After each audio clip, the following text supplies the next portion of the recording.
ओम नमो भगवते वासुदेवाय। प्यारे भक्तों, आइए श्रवण करते हैं देव उठनी एकादशी व्रत पारण की संपूर्ण कथा। इस कथा को सुनकर अपना एकादशी व्रत को पूर्ण करें।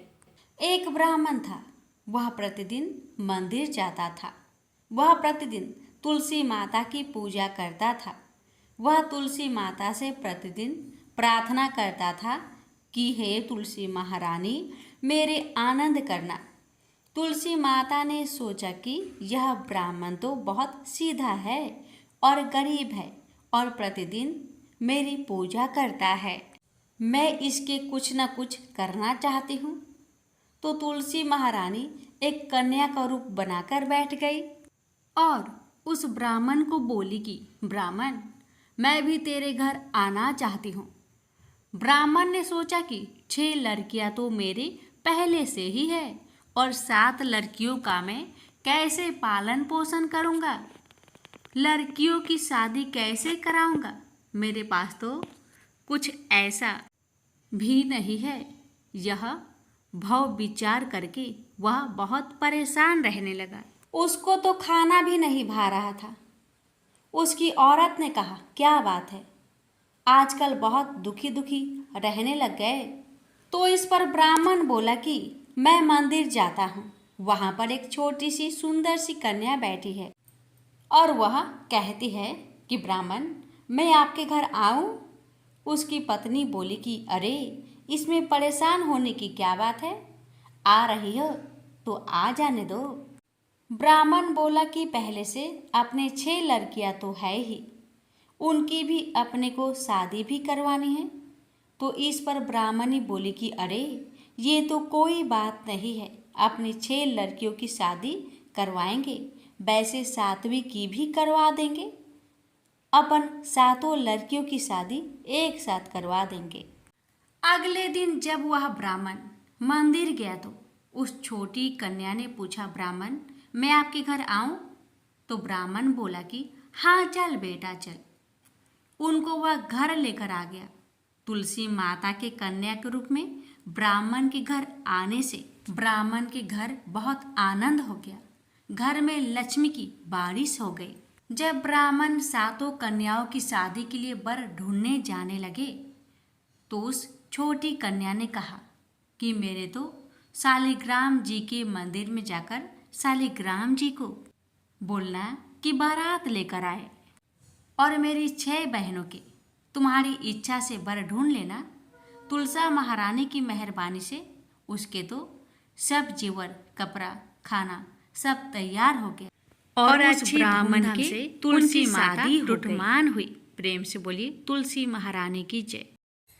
एक बुढ़िया माई तुलसी जी को सींचती और कहती कि हे तुलसी माता, सत की दाता, मैं तेरा बिरला सींचती हूँ। मुझे बाहु दे, पीताम्बर की धोती दे, मीठा मीठा घास दे, बैकुंठा में बास दे, चटक की चाल दे, पाटक की मौत दे, चंदन का काठ दे, रानी सा राज दे, दाल भात का भोजन दे, 11 की मौत दे, कृष्णा जी का कांधा दे। तब तुलसी माता यह सुनकर सूखने लगी। तो भगवान ने पूछा कि हे तुलसी, तुम क्यों सूख रही हो? तुलसी माता ने कहा कि एक बुढ़िया रोज आती है और यही बात कह जाती है, मैं सब बात तो पूरा कर दूंगी, लेकिन कृष्ण का कंधा कहाँ से लाऊंगी? तो भगवान बोले, जब वो मरेगी तो मैं अपने आप ही कंधा देने आऊंगा। तू बुढ़िया माई से कह देना। जब बुढ़िया माई मर गई, सब लोग आ गए। जब माई को ले जाने लगे तो वह किसी से न उठी। तब भगवान एक 12 बरस के बालक का रूप धारण करके आए। बालक ने कहा, मैं कान में एक बात कहूँगा तो बुढ़िया माई उठ जाएगी। बालक ने कान में कहा, बुढ़िया माई मन की निकाल ले, पीताम्बर की धोती ले, मीठा मीठा ग्रास ले, बैकुंठा में बास ले, चटक की चाल ले, पाटक की मौत ले, कृष्ण जी का कांधा ले। यह सुनकर बुढ़िया माई हल्की हो गई। भगवान ने कंधा दिया और बुढ़िया माई को मुक्ति मिल गई। हे तुलसी माता, जैसे बुढ़िया माई को मुक्ति दी वैसे सबको देना। प्रेम से बोलिए तुलसी महारानी की जय। एक बार लक्ष्मी माँ, सरस्वती और माँ गंगा के बीच किसी बात को लेकर बहस हो जाती है और यह बहस इतनी ज्यादा बढ़ जाती है कि एक दूसरे को श्राप दे देती है। गंगा माँ ने माता लक्ष्मी से कहा कि तुमने मुझे नदी का बेग बनाया है, तो मैं तुम्हें श्राप देती हूँ कि तुम एक पौधा बन जाओ जो वृंदा बनकर बाद में तुलसी का पौधा बने। तभी वहां माँ पार्वती आ जाती है और कहती है कि आखिर आप लोग एक दूसरे से क्यों लड़ रहे हो। माँ गंगा कहती है कि लक्ष्मी मेरे ऊपर हंसी है, इसलिए मैंने श्राप दे दिया। इस बात पर माँ पार्वती कहती है कि आप लोग ने गुस्से में एक दूसरे को श्राप दे दिया, लेकिन इस बात का भान है कि आप श्राप के कारण कितना कष्ट झेलना पड़ता है। माँ पार्वती कहती है कि 84 लाख योनियों में से 20 लाख योनियां वृक्ष और पौधे की है। लक्ष्मी, तो आप बताइए कि एक बार पौधे के रूप में धरती में जाने के बाद आपको वृक्ष या पौधे के रूप में किस किस योनि पर रहना पड़ेगा। माँ लक्ष्मी को अपने भूल का पछतावा हुआ और उन्होंने माँ पार्वती से सहायता मांगी और कहा कि कुछ ऐसा ही हो सकता है कि 20 लाख योनिया में से एक बार मैं ही छूट जाऊं। ऐसे में माँ पार्वती ने कहा कि इस शाम का हल मेरे पास तो नहीं है, लेकिन इसका हल महादेव ही बता सकते हैं। महादेव ही है जो हर तरह की योनि से छुटकारा दिला सकते हैं। तब माँ पार्वती ने भोलेनाथ से कहा कि कोई ऐसा उपाय बतलाइए प्रभु कि माँ लक्ष्मी तुलसी के बाद किसी अन्य योनि का दुख ना भोगे। तब महादेव ने इस उपाय को बताया। कार्तिक माह में लक्ष्मी जी ने तुलसी की कुआरे के रूप में प्रकट हुई। कहा जाता है कि द्वादशी तिथि के दिन तुलसी के पौधे में लगी मंजरी को तोड़कर सारे ग्राम को अर्पित कर दे। ऐसा करने से माँ लक्ष्मी का पौधे की योनि से मुक्ति मिल जाती है और वह किसी अन्य पेड़ पौधे की योनि में नहीं जाती है और मोक्ष पा लेती है। इसके साथ ही ऐसा करने से व्यक्ति को माँ लक्ष्मी का सुख, समृद्धि, धन संपदा, ऐश्वर्य का आशीर्वाद देती है। तुलसी मंजरी को भगवान कृष्ण को भी चढ़ाया जा सकता है। ऐसा करने से माँ लक्ष्मी के साथ कृष्ण भगवान प्रसन्न होते हैं। प्रेम से बोलिए तुलसी माता की जय, लक्ष्मी नारायण की जय। तुलसी माता और गणेश भगवान की कथा। भगवान श्री गणेश को तुलसी नहीं चढ़ती। इसके पीछे पुराणों में एक रोचक कथा मिलती है। एक समय में धर्मात्मज नाम के राजा हुआ करते। उनकी कन्या तुलसी यौन अवस्था में थी।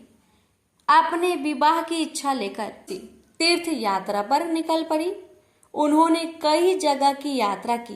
एक स्थान पर उन्हें तरुणावस्था में भगवान श्री गणेश को तपस्या में लीन देखा।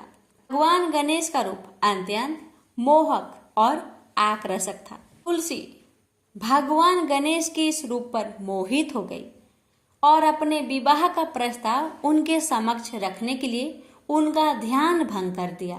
भगवान गणेश ने स्वयं को ब्रह्मचारी बताते हुए तुलसी का विवाह प्रस्ताव ठुकरा दिया।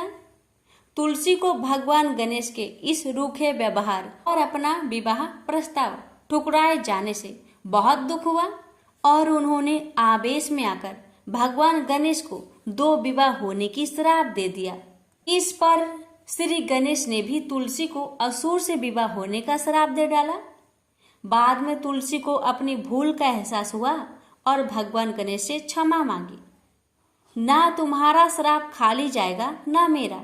मैं रिद्धि और सिद्धि का पति बनूंगा और तुम्हारा भी विवाह राक्षस जलांधर से अवश्य होगा। लेकिन अंत में तुम भगवान विष्णु और श्री कृष्ण की प्रिया बनोगी और कलयुग में भगवान विष्णु के साथ तुम्हें पौधे के रूप में पूजा जाएगा। लेकिन मेरी पूजा में तुलसी का प्रयोग नहीं किया जाएगा।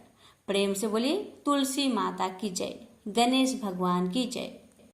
एक बार देवराज इंद्र देवगुरु बृहस्पति के साथ भगवान शिव का दर्शन करने कैलाश गए।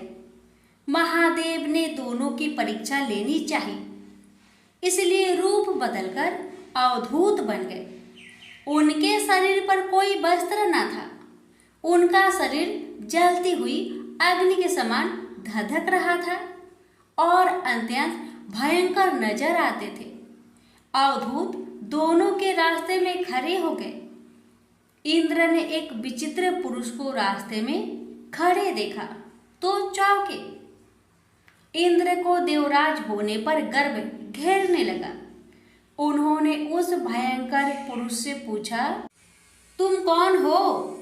भगवान शिव अभी कैलाश पर विराज रहे हैं या कहीं भ्रमण पर है? मैं उनके दर्शन के लिए आया हूँ। इंद्र ने कई प्रश्न किए, लेकिन वह पुरुष योगियों के समान मौन ही रहे। इंद्र को लगा कि एक साधारण प्राणी उनका अपमान कर रहा है। उनके मन में देवराज होने का अहंकार उपजा, जो क्रोध में बदल गया। इंद्र ने कहा, मेरे बराबर अनुरोध करने पर भी तू कुछ नहीं बोलकर मेरा अपमान कर रहा है। मैं तुझे अभी दंड देता हूँ। ऐसा कहकर इंद्र ने वज्र उठा लिया। भगवान शिव ने वज्र को उसी समय अस्तंभित यानी जड़ कर दिया। इंद्र की बाह अकड़ गई। भगवान अवधूत क्रोध से लाल हो गए। बृहस्पति उनके चेहरे पर आई क्रोध की ज्वाला को देखकर समझ गए कि ऐसा प्रचंड स्वरूप महादेव के अतिरिक्त किसी का नहीं हो सकता। बृहस्पति शिव स्तुति गाने लगे। उन्होंने इंद्र को भी महादेव के चरणों में लेटा दिया और बोले, प्रभु, इंद्र आपके चरणों में पड़े हैं, आपके शरणागत है। आपके ललाट से प्रकट अग्नि इन्हें जलाने को बढ़ रही है। हम शरणागतों की रक्षा करें। बृहस्पति ने विनती की, प्रभु, भक्तों पर आपकी सदा कृपा बरसती है। आप भक्त वत्सल और सर्वसम्मत है। आप इस तेज को कहीं और स्थान दे दीजिए ताकि इंद्र के प्राणों की रक्षा हो। भगवान रुद्र ने कहा, बृहस्पति, मैं तुम पर बहुत प्रसन्न हूँ। इंद्र को जीवन दान देने के कारण तुम्हारा एक नाम जीव भी होगा। मेरे तीसरे नेत्र से प्रकट इस अग्नि का ताप देवता सहन नहीं कर सकते, इसलिए मैं इसको बहुत दूर छोड़ूंगा। महादेव ने उस तेज को हाथ में धारण कर समुद्र में फेंक दिया। वहां फेंके जाते ही भगवान शिव का वह तेज तत्काल एक बालक के रूप में परिवर्तित हो गया। सिंधु से उद्भव होने के कारण उसका नाम सिंधु पुत्र जलंधर प्रसिद्ध हुआ। जलंधर जिसका नाम शंखचूड़ भी हुआ, शिव के तेज से उत्पन्न हुआ था। इस कारण परम शक्तियों से संपन्न था। वह देवों से भी ज्यादा शक्तिवान था। वह उस तेज से पैदा हुआ था जो इंद्र को समाप्त करने वाला था। इसलिए असुरों ने उसे अपना राजा बनाया। अवधूत रूप में यह लीला करने के बाद महादेव अंतर्ध्यान हो गए। इंद्र के गर्व का भंजन भी हुआ। भगवान के दर्शन भी हो गए। तुलसी से जुड़ी एक कथा बहुत प्रचलित है। श्रीमद् देवी भागवत पुराण में इनके अवतरण की दिव्य लीला कथा भी बनाई गई है। एक बार शिव ने अपने तेज को समुद्र में फेंक दिया था। उससे एक महातेजस्वी बालक ने जन्म लिया। यह बालक आगे चलकर जालंधर के नाम से पराक्रमी दैत्य राजा बना। इसकी राजधानी का नाम जालंधर नगरी था। दैत्यराज काल नेमि की कन्या वृंदा का विवाह जालंधर से हुआ। जालंधर महाराक्षस था। अपनी सत्ता के मद में चूर उसने माता लक्ष्मी को पाने की कामना से युद्ध किया। परंतु समुद्र से ही उत्पन्न होने के कारण माता लक्ष्मी ने उसे अपने भाई के रूप में स्वीकार किया। वहां से पराजित होकर वह देवी पार्वती को पाने की लालसा से कैलाश पर्वत पर गया। भगवान देवाधिदेव शिव का ही रूप धरकर माता पार्वती के समीप गया, परंतु मां ने अपने योग बल से उसे तुरंत पहचान लिया तथा वहां से अंतर ध्यान हो गई। देवी पार्वती ने क्रोध होकर सारा वृत्तांत भगवान विष्णु को सुनाया। जालंधर की पत्नी वृंदा अत्यंत पतिव्रता स्त्री थी।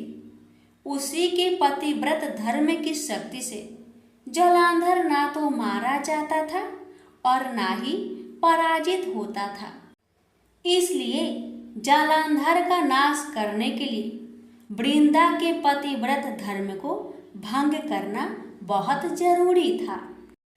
इसी कारण भगवान विष्णु ऋषि का भेष धारण कर वन में जा पहुंचे, जहां वृंदा अकेली भ्रमण कर रही थी।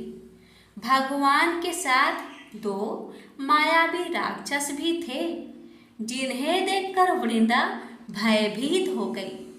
ऋषि ने वृंदा के सामने पल में दोनों को भस्म कर दिया।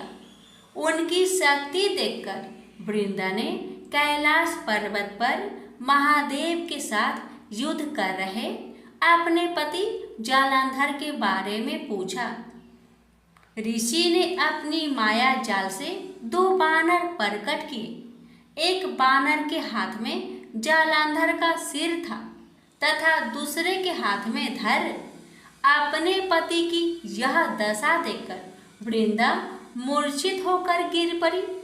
होश में आने पर उन्होंने ऋषि रूपी भगवान विष्णु से विनती की कि वह उसके पति को जीवित करे। भगवान ने अपनी माया से पुनः जालंधर का सिर धड़ से जोड़ दिया, परंतु स्वयं भी वह उसी शरीर में प्रवेश कर गए। वृंदा को इस छल का जरा आभास न हुआ। जालंधर बने भगवान के साथ वृंदा पतिव्रता का व्यवहार करने लगी, जिससे उसका अस्तित्व भंग हो गया। ऐसे होते ही वृंदा का पति जालंधर युद्ध में हार गया। इस सारी लीला का जब वृंदा को पता चला तो उसने क्रोध होकर भगवान विष्णु को शीला होने का श्राप दे दिया तथा स्वयं सती हो गई। जहाँ वृंदा भस्म हुई वहाँ तुलसी का पौधा उगा। भगवान विष्णु ने वृंदा से कहा, हे वृंदा, तुम अपने अस्तित्व के कारण मुझे लक्ष्मी से भी अधिक प्रिय हो गई हो। अब तुम तुलसी के रूप में सदा मेरे साथ रहोगी। जो मनुष्य भी मेरे शालिग्राम रूप के साथ तुलसी का विवाह करेगा उसे इस लोक और परलोक में विपुल यश प्राप्त होगा। जिस घर में तुलसी होती है वहाँ यम के दूत भी असमय नहीं जा सकते। गंगा व नर्मदा के जल में स्नान तथा तुलसी का पूजन बराबर माना जाता है। चाहे मनुष्य कितना भी पापी क्यों न हो, मृत्यु के समय जिसके प्राण मंजरी रहित तुलसी और गंगा जल मुख में रखकर निकल जाते हैं, वह पापों से मुक्त होकर बैकुंठ धाम को प्राप्त होता है। जो मनुष्य तुलसी व आंवले की छाया में अपने पितरों का श्राद्ध करता है उसके पितर मोक्ष को प्राप्त हो जाते हैं। उसी दैत्य जालंधर की यह भूमि जालंधर नाम से विख्यात है। सती वृंदा का मंदिर मोहल्ला कोट किशनचंद में स्थित है। कहते हैं इस स्थान पर एक प्राचीन गुफा थी जो सीधी हरिद्वार तक जाती थी। प्रेम से बोलिए जय श्री हरि। तुलसी मैया की जय, लक्ष्मी नारायण की जय। भक्तों, अब आइए श्रवण करते हैं मोक्ष प्रदान करने वाली भागवत पुराण की पावन कथा। एक बार भरत जी गंडकी नदी में स्नान कर नित्य नियमित तथा शौच आदि अन्य आवश्यक कृतियों से निवृत्त हो प्रणव का जप करते हुए 3 मुहूर्त तक नदी के धारा के पास बैठे रहे। इसी समय एक हिरनी प्यास से व्याकुल हो जल पीने के लिए अकेली ही उस नदी के तीर पर आई। अभी वह जल पी ही रही थी कि पास ही गरजते हुए सिंह की लोक भयंकर दहाड़ सुनाई पड़ी। हिरन जाति तो स्वभाव से ही डरपोक होती ही है। वह पहले ही चौकन्नी होकर इधर उधर देखती जाती थी। अब जैसे ही उसके कानों में वह भीषण शब्द पड़ा कि सिंह के डर के मारे उसका कलेजा धड़कने लगा और नेत्र कतार हो गए।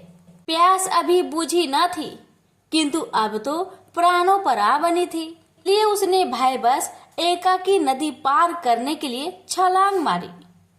उसके पेट में गर्भ था, अतः उछलते समय अत्यंत भय के कारण उसका गर्भ अपने स्थान से हटकर योनि द्वार से निकलकर नदी के प्रवाह में गिर गया।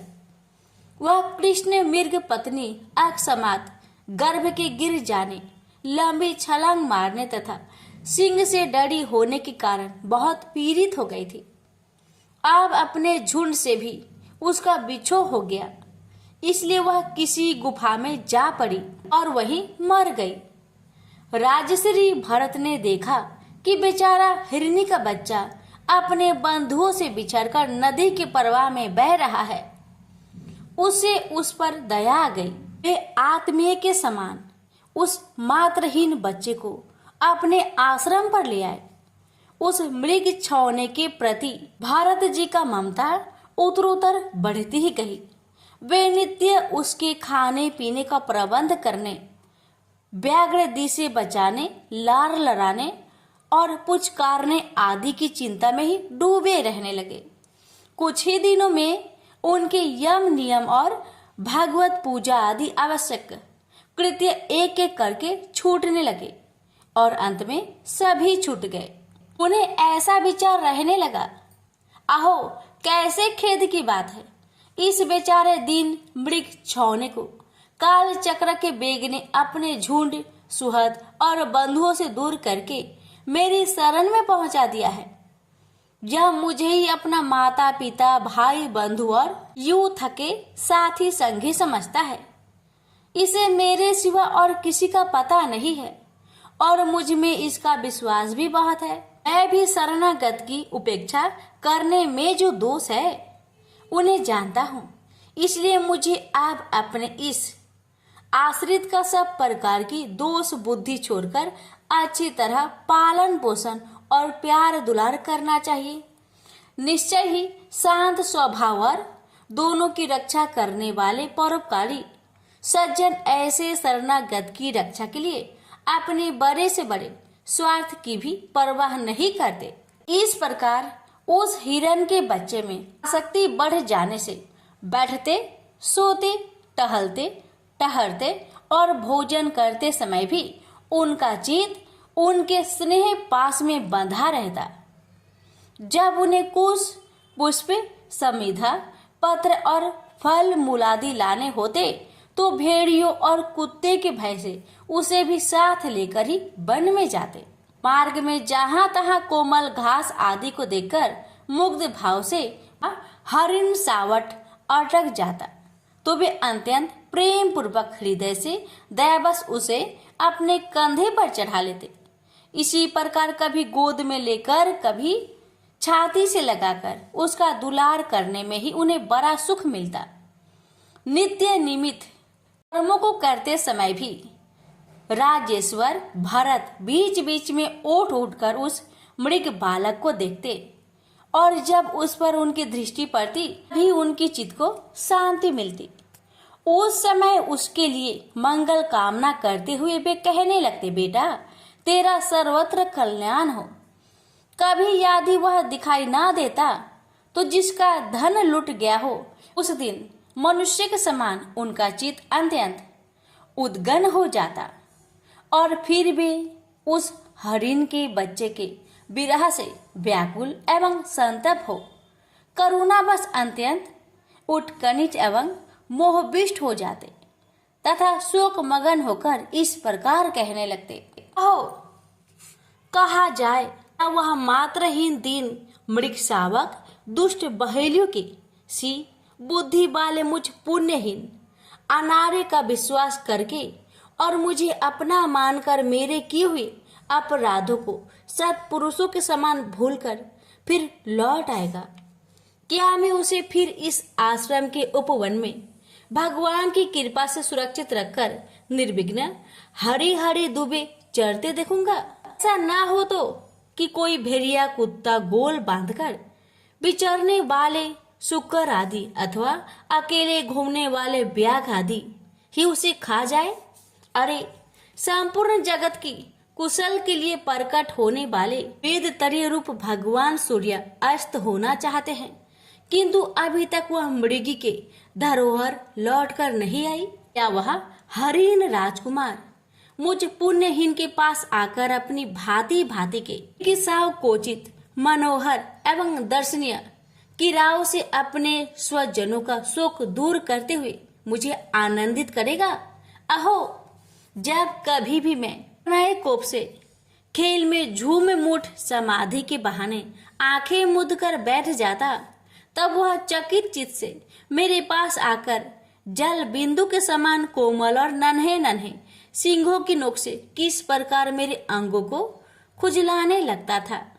मैं कभी कुशों पर हवन सामग्री रख देता और वह उन्हें दांतों से खींचकर अपवित्र कर देता, तो मेरे डांटने पर वह अत्यंत भयभीत होकर उसी समय सारी उछल कूद छोड़ देता और ऋषि कुमार के समान अपनी समस्त इंद्रियों को रोककर चुपचाप बैठ जाता था। फिर पृथ्वी पर मृग शावक के खूर के चिन्ह देखकर कहने लगते, अहो, इस तपस्विनी धरती ने ऐसा कौन सा तप किया है जो उस अति विनीत कृष्ण सार किशोर के छोटे छोटे सुंदर सुखकारी और सुकोमल खूरों वाले चरणों के चिन्हों से मुझे, जो मैं अपना मृग धन लूट जाने से अत्यंत व्याकुल और दीन हो रहा हूँ, उस द्रव की प्राप्ति का मार्ग दिखा रही है और स्वयं अपने शरीर को भी स्वतंत्र और पद चिन्हों से विभूषित कर स्वर्ग और आप वर्ग के इच्छुक दीजों के लिए यज्ञ स्थल बना रही है। चंद्रमा में मृग का सा श्याम चिन्ह देख उसे अपना ही मृग मानकर कहने लगते, अहो, जिसकी माता सिंह के भय से मर गई थी, आज वही मृग शिशु अपने आश्रम से बिछुड़ गया है।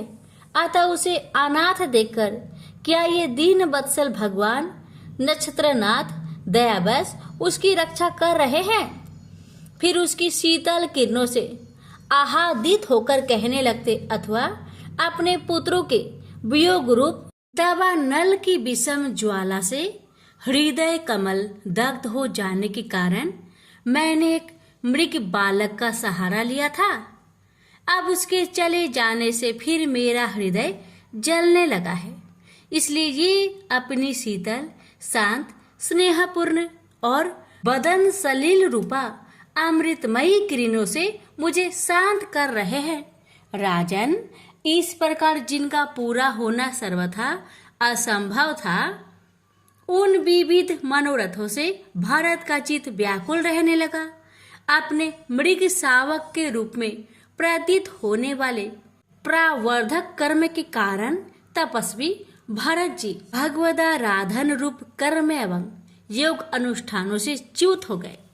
नहीं तो जिन्होंने मोक्ष मार्ग में साक्षात विघ्न रूप समझकर अपने ही हृदय से उत्पन्न दुस्तज्य पुत्र आदि की भी त्याग दिया था, उन्हीं की अन्य जातीय हिरणी शिशु में ऐसी आसक्ति कैसे हो सकती थी?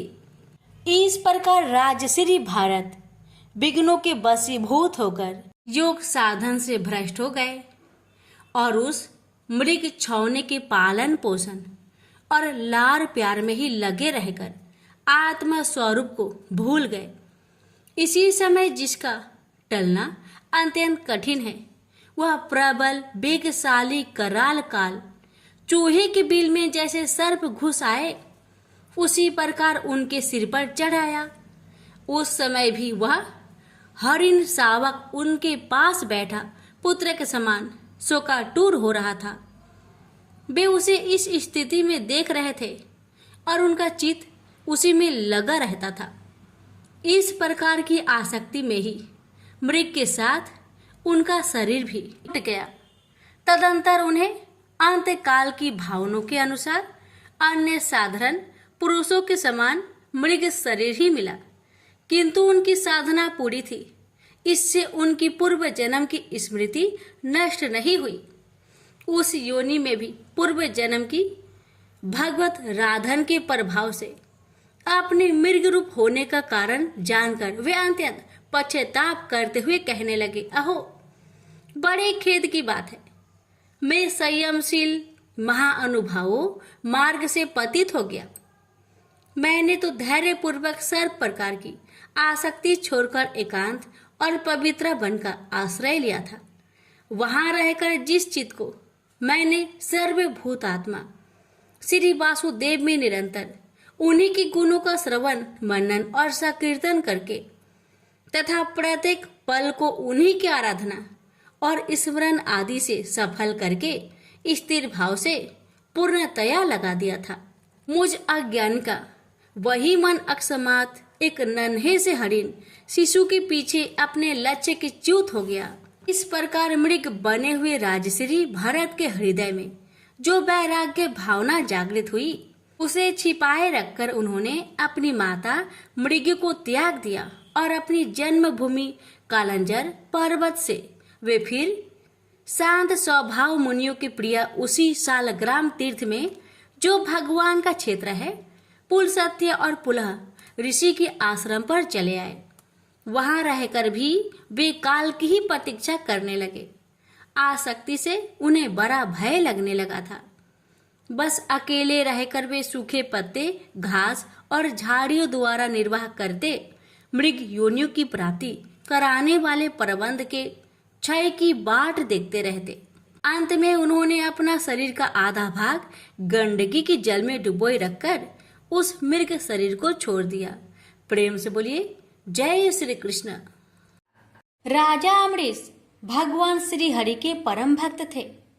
वे पृथ्वी के सातों द्वीप, अचल संपत्ति और अतुल ऐश्वर्य के शासक होने पर भी इन्हें स्वप्न तुल्य समझते थे, क्योंकि वे जानते थे कि जिस धन वैभव के लोभ में पड़कर मनुष्य घोर नरक में जाता है, वह केवल 4 दिन की चांदनी है। राजा अमरीश का भगवान श्री कृष्ण में और उनके प्रेमी साधुओं में परम प्रेम था। उन्होंने अपने मन को श्री कृष्ण के चरणों में, वाणी को भगवान के गुणों का गान करने में, हाथों को श्री हरि के मंदिर मार्जन में और अपने कानों को भगवान की मंगलमयी कथा के श्रवण में लगा रखा था। उन्होंने अपने नेत्रों को श्री हरि के विग्रह व मंदिरों के दर्शन में, नासिका को उनके चरण कमलों पर चढ़ी श्रीमती तुलसी की दिव्य गंध में और जीवा को भगवान के प्रति अर्पित नैवेद्य प्रसाद में संलग्न कर दिया था। राजा अमरीश के पैर भगवान के क्षेत्र आदि की पैदल यात्रा करने में ही लगे रहते और वे सिर से भगवान श्री कृष्ण के चरण कमलों की वंदना किया करते थे। इस प्रकार उन्होंने अपने सारे कर्म यज्ञ पुरुष इंद्रियातीत भगवान के प्रति उन्हें सर्वोत्तम एवं सर्वरूप समझकर समर्पित कर दिए थे और भागवत भक्त ब्राह्मणों की आज्ञा अनुसार वे इस पृथ्वी का शासक करते थे। उन्होंने बड़ी बड़ी दक्षिणा वाले अनेकों अश्वमेध यज्ञ करके यज्ञाधिपति भगवान की आराधना की थी। उनकी प्रजा महात्माओं के द्वारा गाए हुए भगवान के उत्तम चरित्रों का बहुत सम्मान करती, किसी समय बड़े प्रेम से श्रवण करती और किसी समय उनका गान करती। इस प्रकार उनके राज्य के मनुष्य देवताओं के अत्यंत प्यारे स्वर्ग की भी इच्छा नहीं करते। राजा अमरीश की अनन्य प्रेममयी भक्ति से प्रसन्न होकर भगवान ने उनकी रक्षा के लिए सुदर्शन चक्र को नियुक्त कर दिया था, जो विरोधियों को भयभीत करने वाला एवं भगवान भक्तों की रक्षा करने वाला है। एक बार उन्होंने अपनी पत्नी के साथ भगवान श्री कृष्ण की आराधना करने के लिए 1 वर्ष तक द्वादशी प्रधान एकादशी व्रत करने का नियम ग्रहण किया। उन्होंने 3 रात का उपवास किया और एक दिन यमुना जी में स्नान करके भगवान श्री कृष्ण की पूजा की। तत्पश्चात पहले ब्राह्मणों को स्वादिष्ट और अत्यंत गुणकारी भोजन कराकर उन लोगों के घर 60 करोड़ गौएं सुसज्जित करके भेज दी। जब ब्राह्मणों को सब कुछ मिल चुका तब राजा ने उन लोगों से आज्ञा लेकर व्रत का पारण करने की तैयारी की। उसी समय श्राप और वरदान देने में समर्थ स्वयं दुर्वासा जी भी उनके यहाँ अतिथि रूप में पधारे। राजा अम्बरीश उन्हें देखते ही उठकर खड़े हो गए, आसन देकर बैठाया और विविध सामग्रियों से उनके चरणों में प्रणाम करके भोजन के लिए प्रार्थना की। दुर्वासा जी ने राजा अम्बरीश की प्रार्थना स्वीकार कर ली और इसके बाद आवश्यक कर्मों से निवृत्त होने के लिए वे नदी तट पर चले गए। वे ब्रह्मा का ध्यान करते हुए यमुना के पवित्र जल में स्नान करने लगे। इधर द्वादशी केवल घड़ी भर शेष रह गई थी। धर्मज्ञ अम्बरीश ने धर्म संकट में पड़कर ब्राह्मणों के साथ परामर्श किया। उन्होंने कहा, ब्राह्मण देवताओं, ब्राह्मण को बिना भोजन कराए स्वयं खा लेना और द्वादशी रहते पारण न करना दोनों ही दोष है। इसलिए इस समय जैसा करने से मेरी भलाई हो और मुझे पाप न लगे ऐसा काम करना चाहिए। तब ब्राह्मणों के साथ विचार करके उन्होंने कहा, ब्राह्मणों, श्रुतियों में ऐसा कहा गया है कि जल पी लेना भोजन करना भी है, नहीं भी करना है। इसलिए इस समय केवल जल से पारण किए लेता हूँ। ऐसा निश्चय करके मन ही मन भगवान का चिंतन करते हुए राजश्री अम्बरीश ने जल पी लिया और फिर दुर्वासा जी के आने की राह देखने लगे। दुर्वासा जी आवश्यक कर्मों से निवृत्त होकर यमुना तट से लौट आए। जब राजा ने आगे बढ़कर उनका अभिनंदन किया तब उन्होंने अनुमान से ही समझ लिया कि राजा ने पारण कर लिया है। उस समय दुर्वासा जी बहुत भूखे थे। वे क्रोध से थर थर कांपने लगे। उन्होंने हाथ जोड़कर खड़े अम्बरीश से डट कर कहा, आओ देखो तो सही, यह कितना क्रूर है। यह धन के मद में मतवाला हो रहा है। भगवान की भक्ति तो इसे छू तक नहीं गई और यह अपने को बड़ा समर्थ मानता है। आज इसने धर्म का उल्लंघन करके बड़ा अन्याय किया है। मैं इसका अतिथि होकर आया हूँ, किंतु फिर भी मुझे खिलाए बिना ही इसने खा लिया। अच्छा देख, तुझे अभी इसका फल चखाता हूँ। यो कहते कहते वे क्रोध से जल उठे। उन्होंने अपनी एक जटा उखाड़ी और उससे अम्बरीश को मार डालने के लिए एक कृत्या राक्षसी उत्पन्न की। वह आग के समान जलती हुई हाथ में तलवार लेकर राजा अम्बरीश पर टूट पड़ी। परम पुरुष परमात्मा ने अपने सेवक की रक्षा के लिए पहले से ही सुदर्शन चक्र को नियुक्त कर रखा था। जैसे आग क्रोध से गुर्राते हुए सांप को भस्म कर देती है, वैसे ही चक्र ने दुर्वासा जी की कृत्या को जलाकर ढेर कर दिया। जब दुर्वासा जी ने देखा कि मेरी बनाई हुई कृत्या तो जल रही है और चक्र मेरी ओर आ रहा है, तब वे भयभीत हो अपने प्राण बचाने के लिए जी छोड़कर एकाएक भाग निकले। जैसे ऊंची ऊंची लपटों वाला दवानल सांप के पीछे दौड़ता है, वैसे ही भगवान का चक्र तो मेरे पीछे लग गया है। तब दुर्वासा जी दिशा, आकाश, पृथ्वी, अतल, बीतल आदि नीचे के लोक, समुद्र, लोकपाल और उनके द्वारा सुरक्षित लोक एवं स्वर्ग तक में गए। परंतु जहाँ जहाँ वे गए वहीं वहीं उन्होंने असहा तेज वाले सुदर्शन चक्र को अपने पीछे लगा देखा।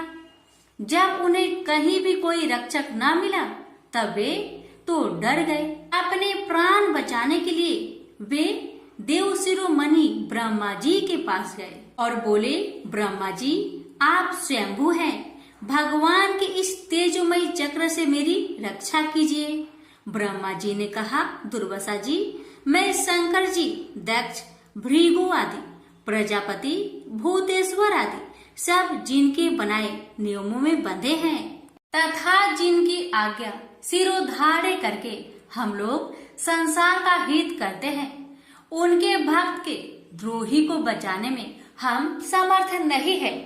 जब ब्रह्मा जी ने इस प्रकार दुर्वासा को निराश कर दिया तब भगवान के चक्र से संतप्त होकर वे कैलाशवासी भगवान शंकर की शरण में गए। शंकर जी ने कहा, दुर्वासा जी जिनसे पैदा हुए अनेकों ब्रह्मांडों में हमारे जैसे हजारों चक्र काटते हैं, यह चक्र उन्हीं विश्वेश्वर का शस्त्र है, यह हम लोगों के लिए असह है। तुम उन्हीं की शरण में जाओ, वे भगवान ही तुम्हारा मंगल करेंगे। निराश होकर दुर्वासा जी श्री हरि भगवान के परम धाम बैकुंठ की तरफ में भागे। दुर्वासा जी भगवान के चक्र की आग से जल रहे थे। वे भगवान के चरणों में गिर पड़े। उन्होंने कहा, हे अच्युत, हे अनंत, आप संतों के एकमात्र इच्छित हैं। प्रभु, संपूर्ण जगत के जीवन दाता, मैं अपराधी हूँ, आप मेरी रक्षा कीजिए। आपका परम प्रभाव न जानने के कारण ही मैंने आपके प्यारे भक्त का अपराध किया है। प्रभु, आप मुझे बचाइए। श्री भगवान ने कहा, दुर्वासा जी मैं सर्वथा भक्तों के अधीन हूँ, मुझ में तनिक भी स्वतंत्रता नहीं है।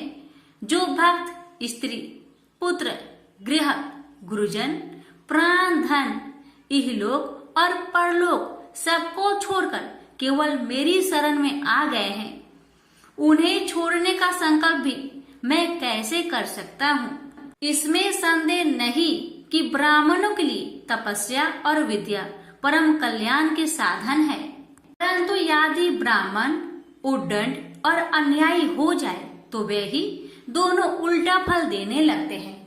दुर्वासा जी सुनिए, मैं आपको एक उपाय बताता हूँ जिसका अनिष्ट करने से आपको इस विपत्ति में आना पड़ा है। आप उसी के पास जाइए, उनसे क्षमा मांगिए, तब आपको शांति मिलेगी। सुदर्शन चक्र की ज्वाला से जलते हुए दुर्वासा लौटकर राजा अम्बरीश के पास आए और उन्होंने अत्यंत दुखी होकर राजा के पैर पकड़ लिए। दुर्वासा जी की यह चेष्टा देखकर और उनके चरण पकड़ने से लज्जित होकर राजा अम्बरीश भगवान के चक्र की स्तुति करने लगे। अम्बरीश ने कहा, प्रभु सुदर्शन, आप अग्नि स्वरूप है, भगवान के प्यारे हजार दांत वाले चक्र देवा, मैं आपको नमस्कार करता हूँ। समस्त अस्त्र शस्त्रों को नष्ट कर देने वाले एवं पृथ्वी के रक्षक, आप इन ब्राह्मण की रक्षा कीजिए। आप कृपा करके हमारे कुल के भाग्योदय के लिए दुर्वासा जी का कल्याण कीजिए। हमारे ऊपर यह आपका महान अनुग्रह होगा। यदि मैंने कुछ भी दान किया हो, यज्ञ किया हो अथवा अपने धर्म का पालन किया हो, यदि हमारे वंश के लोग ब्राह्मणों को ही अपना आराध्य देव समझते रहे हो, तो दुर्वासा जी की जलन मिट जाए। भगवान समस्त गुणों के एकमात्र आश्रय स्थल है। यदि मैंने समस्त प्राणियों की आत्मा के रूप में उन्हें देखा हो और वे मुझ पर प्रसन्न हो, तो दुर्वासा जी का हृदय की सारी जलन मिट जाए। अब राजा अम्बरीश ने दुर्वासा जी को सब ओर से जलाने वाले भगवान के सुदर्शन चक्र की इस प्रकार स्तुति की। तब उनका प्रार्थना से चक्र शांत हो गया। जब दुर्वासा चक्र की आग से मुक्त हो गए और उनका चित्त स्वस्थ हो गया, तब वे राजा अम्बरीश को अनेकानेक उत्तम आशीर्वाद देते हुए उनकी प्रशंसा करने लगे। दुर्वासा जी ने कहा, धन्य है, आज मैंने भगवान के प्रेमी भक्त का महत्व देखा। राजन, मैंने आपका अपराध किया, फिर भी आप मेरे लिए मंगल कामना ही कर रहे हैं। महाराज अम्बरीश, आपका हृदय करुणा भाव से परिपूर्ण है। आपने मेरे ऊपर महान अनुग्रह किया। अहो, आपने मेरे अपराध भुलाकर मेरी रक्षा की है।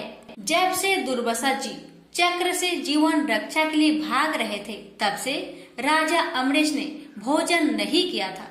वे दुर्वासा जी के लौटने की राह देख रहे थे।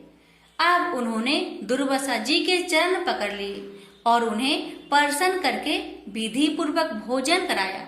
दुर्वासा जी ने बहुत ही संतुष्ट होकर राजा अम्बरीश के गुणों की प्रशंसा की और उनके बाद उनसे अनुमति लेकर आकाश मार्ग से प्रस्थान किया। जब सुदर्शन चक्र से भयभीत होकर दुर्वासा जी भाग रहे थे, तब से लेकर उनके लौटने तक 1 वर्ष का समय बीत गया था। इतने दिनों तक राजा अम्बरीश उनके दर्शन की आकांक्षा से केवल जल पीकर रहे।